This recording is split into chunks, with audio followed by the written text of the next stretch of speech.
The UK will leave the EU single market and customs union for good on December 31st. Nevertheless, the negotiations continue. The consequences of a hard and unregulated Brexit for Great Britain, Germany and the EU will then show. The Brexit debate has dominated daily events in the UK and the EU for years. A hard Brexit is becoming more and more likely, because British government representatives and EU diplomats have not yet been able to agree on a joint exit treaty. If the country goes without a contract, the once close EU partner would be downgraded to WTO status. That means there are high tariffs and trade barriers. Great Britain officially left the EU on January 31st. Since then, there has been a political transition phase that expires at the end of 2020. Previously, the UK's exit date was postponed several times. The uncertainty about the future relationship between the British and the EU, including their important trading partner Germany, is causing many companies to move their production to the continent. A recession is looming. The economy has already suffered severely from the corona pandemic. The consequences of Brexit will be numerous, but I try to show you a few ones. A hard Brexit without an exit agreement would have far-reaching consequences for Great Britain and the British. A disorderly exit would mean that the United Kingdom would lose its membership in the EU internal market and also in the customs union.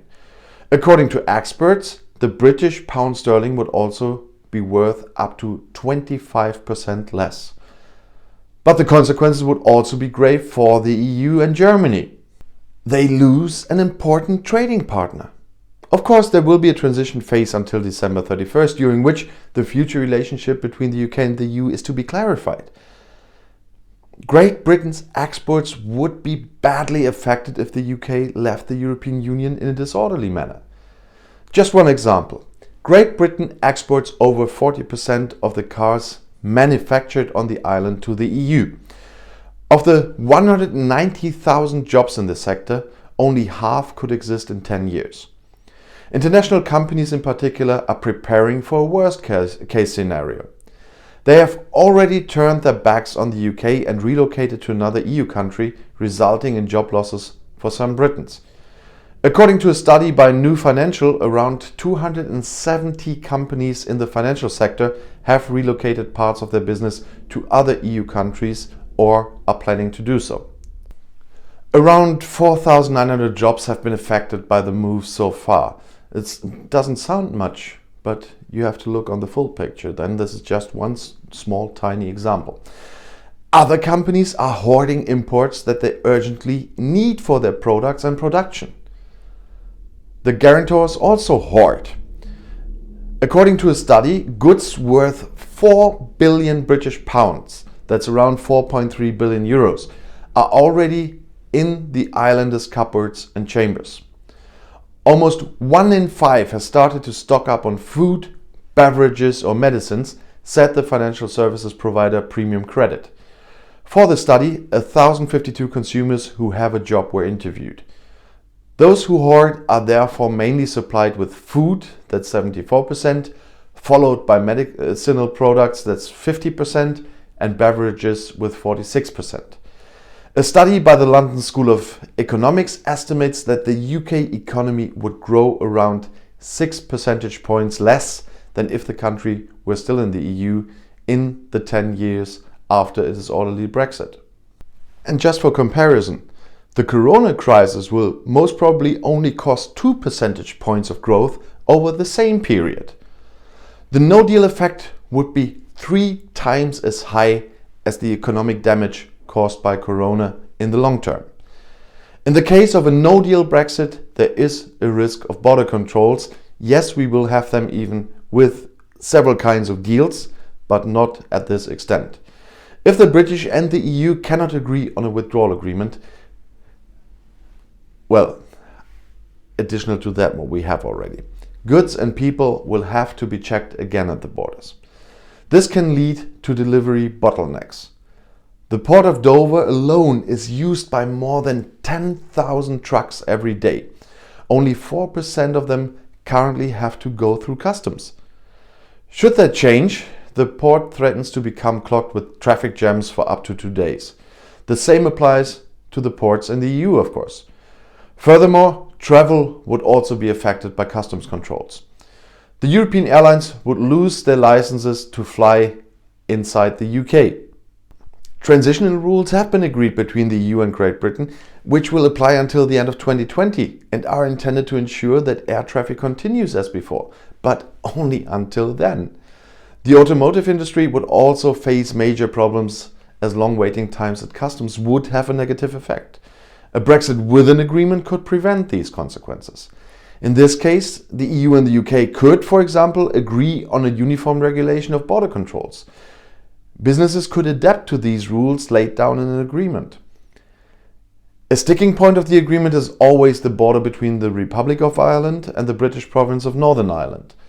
An unregulated Brexit would create an external EU border there, except with a withdrawal agreement, but with the internal market bill that is still on its way to the House of Lords, that could happen again there. This scenario is historically charged by the Northern Ireland conflict. From 1969 to 1998, Protestants and Catholics fought violently on this border. According to historians, the peaceful state is possible because the border has become almost invisible. However, that would change in the event of a no-deal Brexit plus internal market bill. It is also difficult for the local economy. More than 40,000 trucks often cross the invisible border several times a day. For example, Coca-Cola produces the syrup for its lemonade in the Republic of Ireland, but the bottles are filled in Northern Ireland and then brought back across the border. This is how it works with many products. Around 30,000 people commute across the border to work every day. The exit of its third largest member state would be an enormous loss for the EU, of course. It is particularly important that other member states do not follow this example. But after they've seen what happens with Brexit, there is no thirst for another exit in any other EU country, even if some populists still spread that rumor around. It isn't. Because one of the main arguments of the Brexit proponents is money. The United Kingdom paid the enormous sum of £350 million to the European Union every week, they said. The UK was actually the second largest net contributor to the EU. However, the actual weekly amount that is transferred to the European Union was around £160 million sterling, which represents around 6% of the EU budget. Brexit therefore had a direct impact on the EU budget, as the UK stopped making payments to the European Union after leaving. The EU would feel this in the form of spending cuts or through an increase in revenue, which would then be distributed among the other member states. For Germany, this will mean paying in more from January 1st, 2021. But Germany has already agreed on this and even agreed on paying even more because of all the things we have to deal with in the future. And the future of EU citizens living in the UK has been clarified for now. Anyone who moved to the UK by Brexit will have until June 30th, 2021 to apply for permanent residence and continue to work locally. People who have lived in the UK for more than 5 years will be granted permanent residence rights immediately upon application. Everyone else receives this when they reach the 5-year threshold.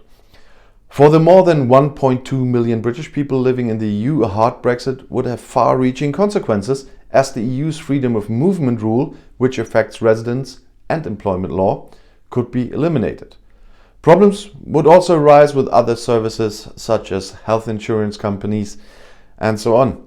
Some already lost their bank accounts. A Brexit without an agreement would have serious consequences for Germany as well, of course. It is particularly about exports. The very important German auto industry would be badly affected and thousands of jobs could be lost, as the British import most of the cars from German plants, with 770,000 cars in 2017 alone, for example. But Germany can also benefit from a Brexit in certain sectors. According to a study by New Financial, around 40 financial firms are moving from London to Frankfurt am Main, creating new jobs in Germany and taxes, of course. If you are interested in more about European or global politics, there's the button to subscribe to my channel. If you subscribe, you'll be notified when I publish another video on this. If you want to see something right now, YouTube has chosen another of my videos right here for you in the end screen. I'll see you in my next video. Click and enjoy. Viel Spaß!